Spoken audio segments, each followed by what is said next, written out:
56 ans, en activité, il travaille. Il est en très bon état général, PS0, et sur une hématurée macroscopique, il a eu un scanner. C'est un patient qui a un tabagisme sevré sans autre antécédent. Il a eu une néphrectomie, enfin il a eu une lésion, vous pouvez voir sur le scanner. Il a été opéré, c'était un carcinome rénal à la cellule claire, 10% de composante sarcomatoïde, T3N0R0. Que fait-on? Une majorité de chirurgiens ici. Allez, Quelqu'un se mouille? allez-y, on a beaucoup parlé. C'est quoi le gras des jupes? Il n'est pas précisé. Ah, c'est important de préciser. Non, moi aussi les jupes 1-2, je fais pas l'adjuvant, je surveille. Les jupes 3-4, on peut en discuter. Sarcomatoïde, c'est ISU 4. Quoi? Sarcomatoïde. Ah, j'ai pas vu qu'il était sarcomatoïde. Ouais. ISU 4. Ah ouais, C'était bon. 3. Alors ok. ISU 4. Et ben c'était 56 ans. surveillance, parce qu'on était en 2017, c'était une question ouais. piège. Est-ce qu'aujourd'hui, vous êtes tous d'accord, enfin, vous avez un T3, est-ce que vous faites tous de l'adjuvant ou pas du tout forcément Sûrement pas. Ah non. Non mais justement, Ah ouais, vous en faites vous tout le temps? Non. Non. Dès qu'ils remplissent les critères de la keynote, non. sur les critères. Vous en parlez? Oui, après tout le monde a son mot à dire, mais globalement on se repose sur les critères et puis après on y va. Après on utilise aussi les composantes sarcomatoïdes, les autres aspects, mais globalement, je sais pas, en fonction des critères de la keynote. Je peux proposer aux patients. Oui, après, il y a une voilà. indication. Après, on dit pourquoi est-ce qu'on pencherait pour ou contre. Mais quand il y a une indication, moi je le propose systématiquement. Parce qu'on ne nous reproche pas après derrière de ne pas l'avoir proposé. Je vais dire aussi que, ouais, tout à fait. Et, après, voilà, il faut se rappeler quand même qu'on est en adjuvant et que les immunothérapies peuvent avoir des effets délétères sur même plusieurs mois, voire années, même après l'arrêt de l'immunothérapie. C'est pas comme la chimiothérapie. Et je pense qu'il faut le dire à nos patients.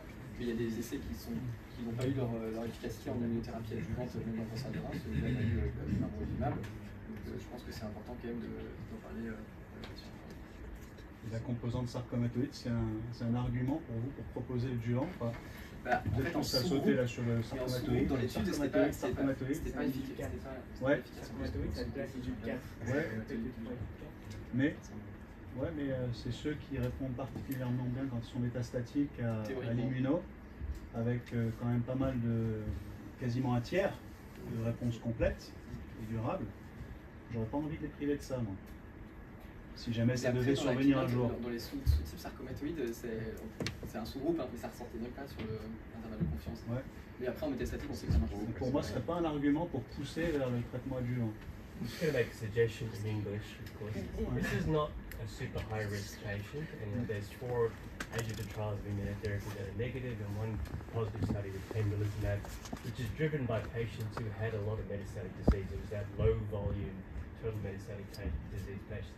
This is T3N0, it's not very high risk, 10% sarcomatoid. It's something I think we would probably get a lot of benefit with adjuvant pembrolizumab. Okay. Very wise comment. Too bad we are going to struggle. Malheureusement, à 3 mois, notre patient a une évolution pulmonaire. Le chirurgien, je pense qu'il se basait sur un scanner d'1 an avant la chirurgie. Ouais, on peut avoir des scanners de base aussi. Des lésions diffuses dans les 2 chambres, pas très grosses, mais bien présentes et pas accessibles à un traitement local.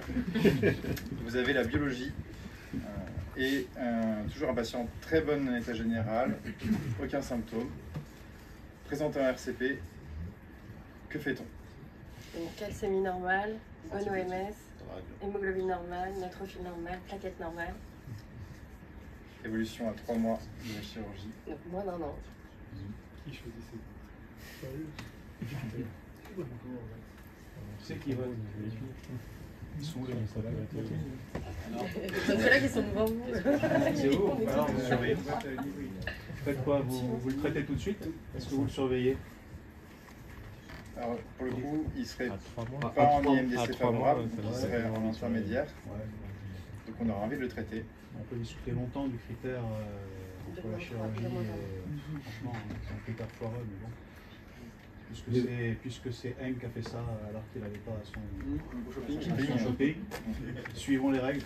Mais bon, après, c'est toujours ça, il faut se baser sur le baseline. Et c'est vrai que s'il y avait pas ces lésions-là et que post-chirurgie c'est apparu en 3 mois, on se dit que c'est une maladie quand même assez agressive. Même si ça reste des métastases du poumon en général bien traitées dans les cancers du rein, je pense qu'il faut le traiter. C'est quelqu'un qui est en bon état général, il ne faut pas attendre.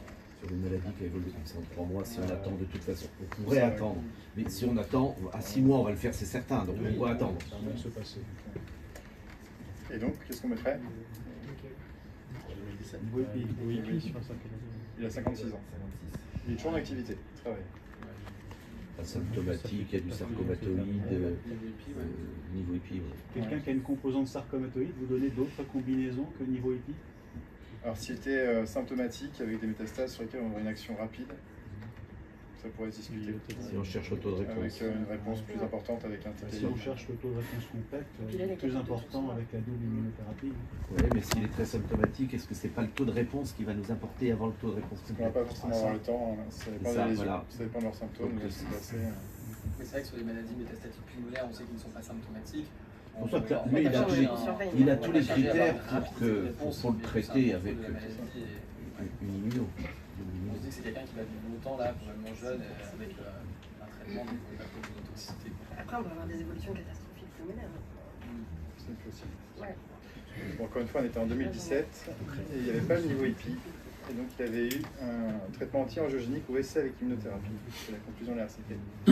Il avait effectivement participé à un essai, c'était les javelins, et il avait été tiré dans le bras Sutent, seul, donc l'équipe à Victor. Ça marche bien. Ça marche d'un côté, moi je marche bien. 3 ans de traitement, 27 cycles. Il a perdu quand même 10 kilos. Voilà, c'est bien. Il est toujours vivant, OMS 1, il a une hypertension artérielle traitée. Et il commence à progresser, il est toujours plutôt bien au niveau de sa biologie. Cette fois-ci, on est en 2020, fin 2020, début 2021. On a potentiellement accès à d'autres traitements. Il a que cette lésion? Non, il a toutes les lésions en progression. J'ai mis la plus grosse, mais... initialement, il avait une réponse totale. Il avait une réponse partielle. Initialement, il a réévolué vraiment à la fin, mais il a une réponse partielle assez rapidement. Et toutes les lésions évoluent? La plupart, quasiment tous.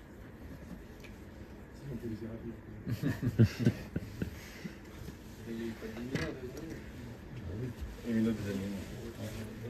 Effectivement, monothérapie, immuno deuxième ligne. Et vos antidotes aussi, vous pouvez le donner, là. Ouais, mais vu qu'il n'y avait pas eu d'immunothérapie et que ça commençait à arriver, plutôt parti sur l'immunothérapie, et effectivement 2 ans et demi d'immunothérapie.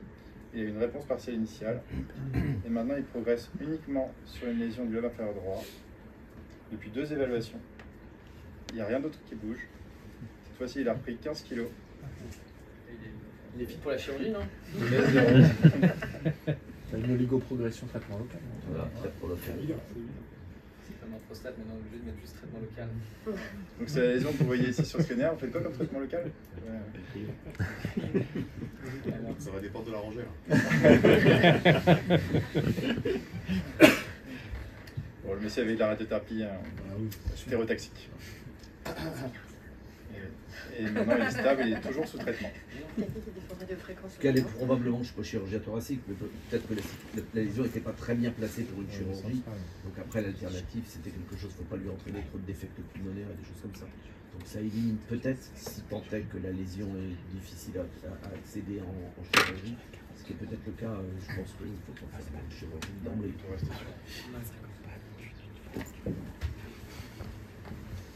Moi ça va aller très vite. Ah non, c'est toi.